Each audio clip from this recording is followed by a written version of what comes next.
Relax, we're not married. I don't owe you loyalty, she said after I found flirty texts. I walked away without a word. Now she's the one begging for loyalty she'll never get.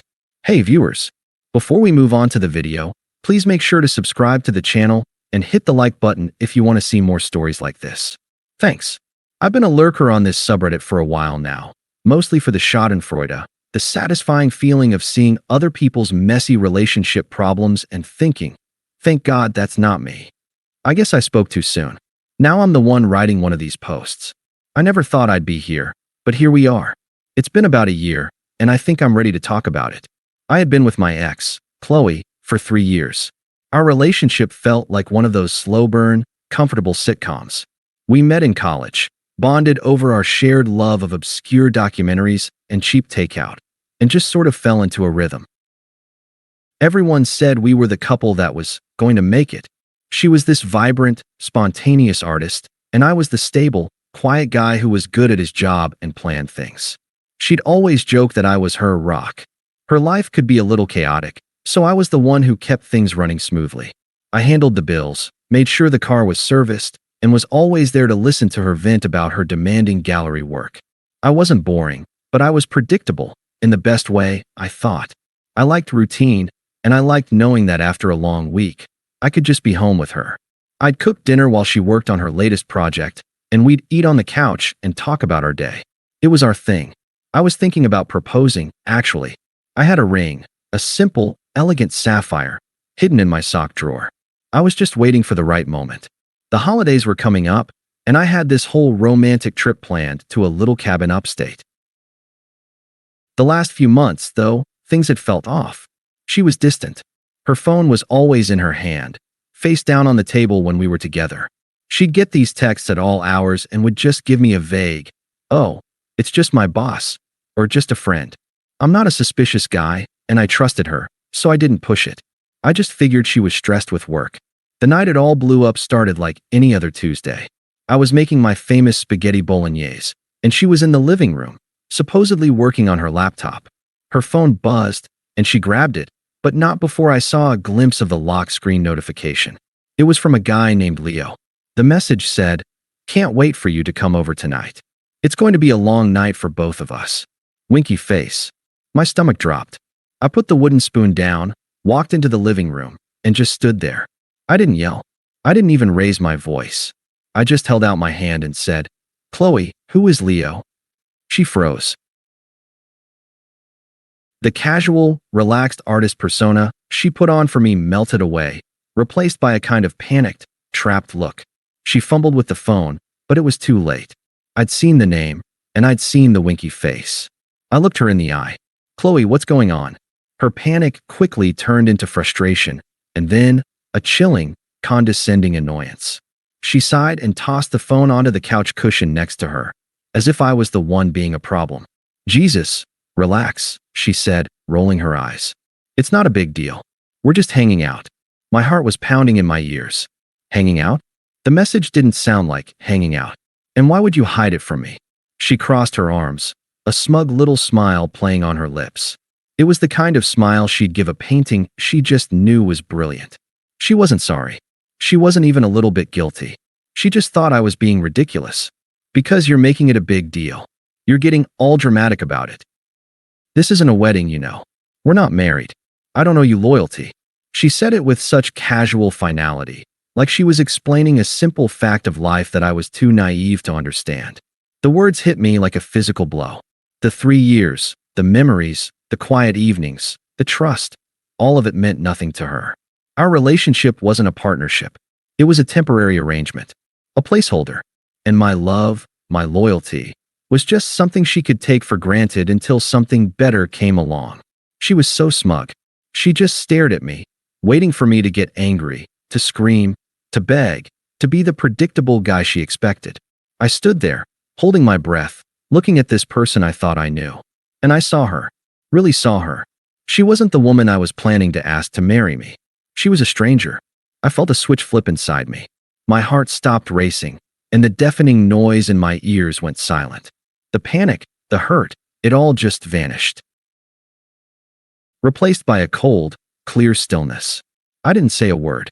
I just turned around, walked back to the kitchen, and turned the burner off under the simmering bolognese. The smell, which had moments ago been comforting, was now just an empty reminder of the life I thought we had. I walked to the bedroom, grabbed my duffel bag from the closet, and started to pack. She walked in and saw me stuffing clothes into the bag. She looked confused and then a little bit annoyed. "What are you doing?" she asked. I didn't answer. I didn't need to. Her own words had said it all. I didn't know her a fight. I didn't know her a justification. I didn't know her anything at all. I grabbed my car keys, my wallet, and walked out the door, leaving her standing in the bedroom. I didn't slam the door. I just shut it quietly and walked away from the woman I was going to marry, without a single word. That first night, I drove aimlessly. The silence in the car was deafening, broken only by the hum of the engine and the sporadic buzz of my phone in the cup holder. I didn't look at it. I didn't want to. I just kept driving until I found myself on the outskirts of the city, pulling into a cheap motel with a flickering neon sign. I paid cash for the room and just sat on the edge of the bed for what felt like hours, staring at the wall. The world I had built for myself had just disappeared. I kept replaying the conversation in my head. "We're not married. I don't owe you loyalty." The words weren't a statement of fact. They were a justification for her cruelty. It wasn't about our legal status. It was a dismissal of my feelings and the relationship itself. The more I thought about it, the less hurt I felt, and the more I felt a strange, cold clarity. She wasn't the victim.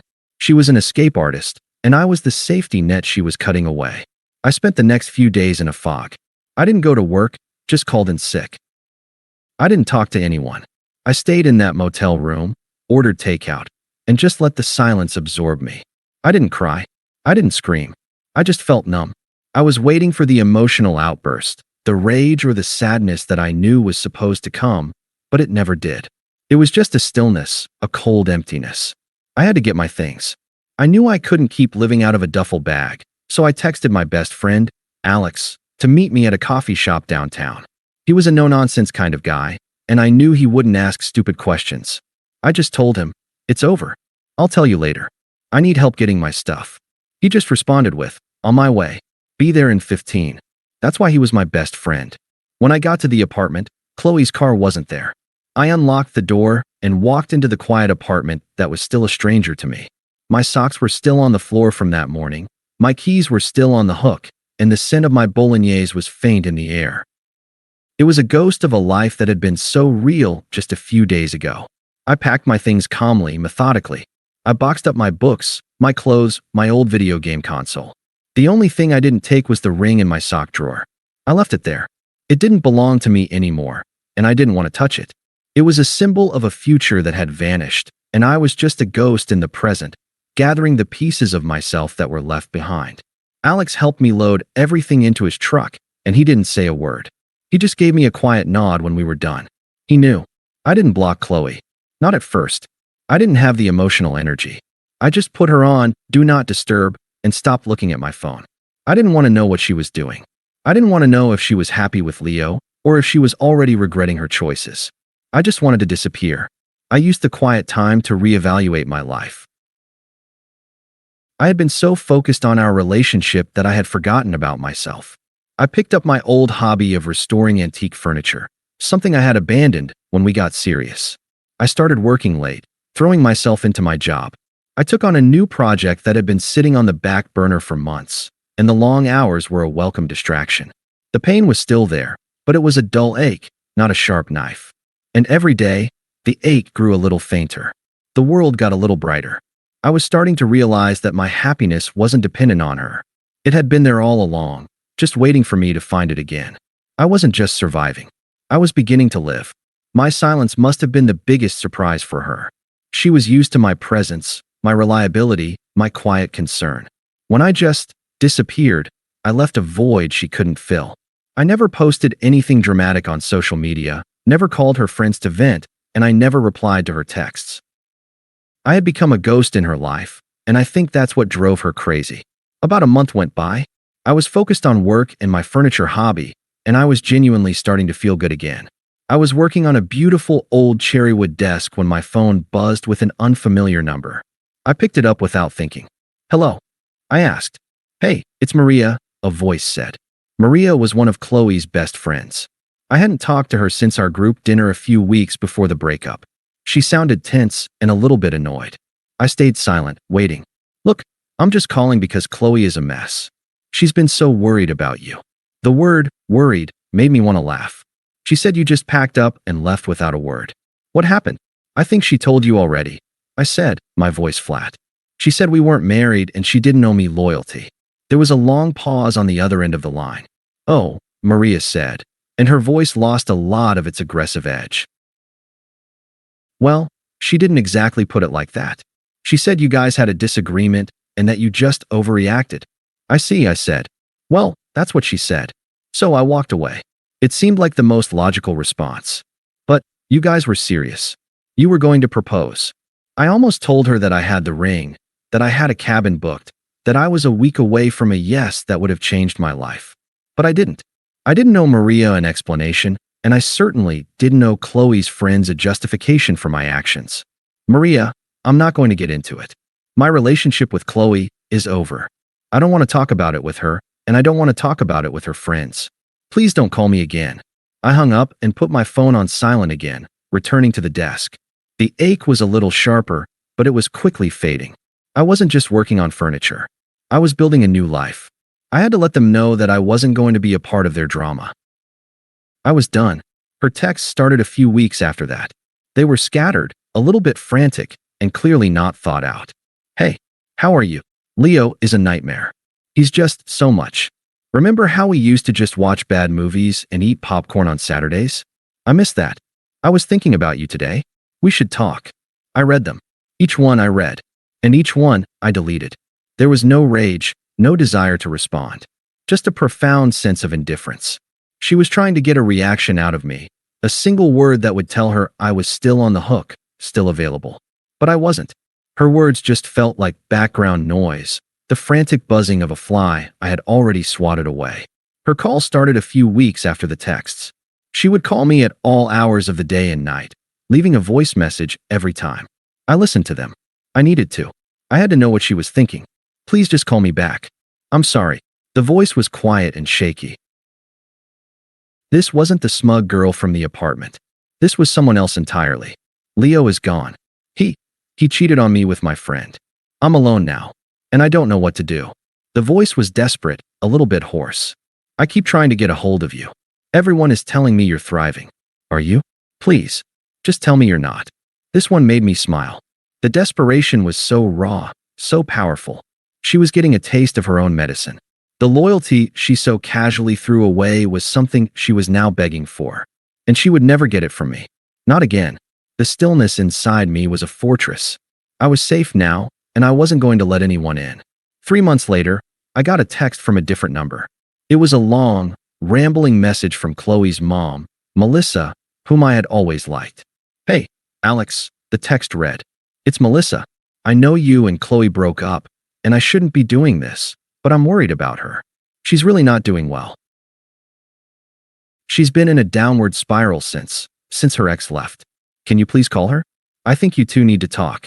I stared at the screen for a full minute, a strange, hollow feeling settling in my chest. Her mother. She'd gone to her mother to try to get me back. It was a new level of desperation, and it made my stomach turn. I took a deep breath, and for the first time in months, I texted back. Melissa, I'm sorry to hear that. I really am. But I'm not going to call her. She made her choices, and I made mine. I don't have anything to say to her. Melissa's response was immediate. But she made a mistake, Alex. People make mistakes. She's so lost without you. You were her rock. The word rock made my blood run cold. It was the same word Qley used, the one that had so easily been thrown away. I typed a single line and sent it. I'm not her rock anymore. I'm just a guy who moved on. I blocked her number without a second thought. It was time to put a final nail in the coffin of that part of my life. I was at my local coffee shop a few weeks later, catching up with my friend, Marcus. We were laughing about something stupid when a shadow fell over our table. I looked up and saw Qley, standing there, looking like she hadn't slept in weeks. Her hair was a mess, her clothes were wrinkled, and her eyes were red and swollen. The vibrant, confident girl I knew was gone, replaced by a ghost of herself. She saw me, and her face crumpled. Alex, she whispered, her voice barely audible. Marcus, seeing the look on my face, immediately stood up. I'll be right back. Just getting a refill, he said, and he walked away, leaving us alone. Qley, I said, my voice completely flat. I'm busy. I know you are, she said, tears welling in her eyes. I had to see you. I had to talk to you. I was so stupid. Leo, he used me. He was a narcissist, and he cheated on me, and he's gone now. I have nowhere to go. She reached out and put her hand on my arm, and I felt nothing. No warmth, no comfort, no love. Just a dead weight. I gently, but firmly, moved my arm away. Qley, I'm sorry, I said, and the words felt like a lie, even though I meant them on some level. But I'm not the person you come to when things get tough anymore. That guy is gone. You killed him. No, she sobbed, her voice getting louder. Don't say that. I'm not asking you to take me back. I'm just asking for you to be my friend, to help me get on my feet. I need my rock back. I looked at her, and for the first time, I felt something. Not pity, not anger, but a profound sense of sadness for the person she had become. The words, I don't owe you loyalty, echoed in my mind. Qley, I said, my voice low and calm. You said it yourself. We're not married. I don't owe you loyalty. You made it clear that my support, my commitment, and my love were something you could just walk away from. You traded me in for an adventure, and now you're lost. That's not my problem. She stared at me, her eyes wide with shock. She had expected me to be angry, to scream, to be the pathetic, predictable man she left behind. But I wasn't.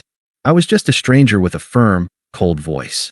You're not that guy, she said, her voice a mix of disbelief and anger. You were always the good guy. You always cared. I did, I said. And you told me it wasn't enough. You told me I was too safe. So I learned. I'm not safe anymore. I'm just a guy who learned a lesson, and now I'm building a life that you have no part in. You have no part in my happiness. You're an irrelevance. I stood up, picked up my coffee, and walked away. I didn't look back. I didn't need to. I had delivered my final word, and the silence that followed was a reward in itself. As I walked out, I heard her calling my name, but the sound was just background noise, and I didn't even turn my head. I was a ghost in her life now, and I was finally free. My coffee was still warm as I walked out of the coffee shop, but I felt a cold satisfaction spread through me. The air outside felt clean and crisp, and I took a deep, full breath, the first one that had felt truly free in months. Marcus was waiting for me a few feet away, leaning against the brick wall. He hadn't looked back, but he knew exactly what had happened. He didn't ask a single question. He just started walking with me. Let's get a beer, he said. Yeah, I replied, and we just kept walking, the silence between us comfortable and understanding. I didn't hear from her again after that day. No texts, no calls, no desperate pleas through her mother. I had given her a mirror, and she had finally seen herself clearly. The woman who had so smugly dismissed my loyalty now understood exactly what she had lost, and more importantly, what she had become. The power dynamic had flipped so completely that there was nothing left for her to leverage. Her drama and her mess were no longer my problem to solve. My life, in contrast, was moving forward. The quiet, boring man she had dismissed had spent the last several months building a new one, a life full of things I actually enjoyed. The antique furniture hobby had turned into a legitimate side business. I had a few clients now, and I was making a solid income on top of my day job. I had reconnected with friends I had neglected and was spending my weekends going hiking and camping, finally getting a chance to live in a way I never had before. I started dating again, too, but I was careful. I wasn't looking for a replacement for Qley, and I wasn't just trying to fill a void. I was looking for a partner, someone who valued trust and commitment as much as I did. I met someone named Sarah at a friend's birthday party.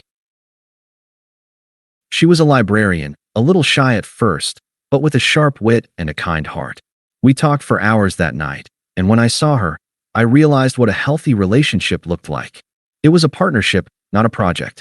She was stable and kind, and she never once treated me like a stepping stone. A few months into our relationship, we were having dinner at my place. I was making my spaghetti bolognese, the same recipe I was making the night I found those texts. I was chopping onions, and Sarah was laughing at a video on her phone, which was sitting face up on the counter. The phone buzzed, and I saw a text from a friend pop up. It was a mundane message, something about a new book. She looked at her phone, smiled, and then put it back down, continuing to laugh. It was a simple act, but it meant everything. There was no shame, no secrecy, and no frantic hiding. It was just an open book, and I realized how much peace that simple act gave me. I looked at Sarah, truly looked at her. Her eyes were warm, and she was so genuinely happy. I wasn't just her rock, I was her partner. It was a feeling I never knew was possible. I didn't get angry when I thought about the past. I felt grateful. Qley had done me a favor. She had pushed me out of a comfortable rut and into a life I never knew I wanted. She had shown me what a relationship shouldn't be, so I could finally find one that was everything I deserved.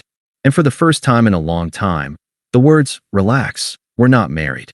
I don't owe you loyalty," didn't sting. They didn't even echo in my head. They were just a memory, a faint whisper from a life that was no longer mine. I was free. I was happy. And she was just a footnote in a story that was finally mine to write. Thanks for watching. Make sure to subscribe to the channel and hit the like button. What do you think about this story? Share it in the comments.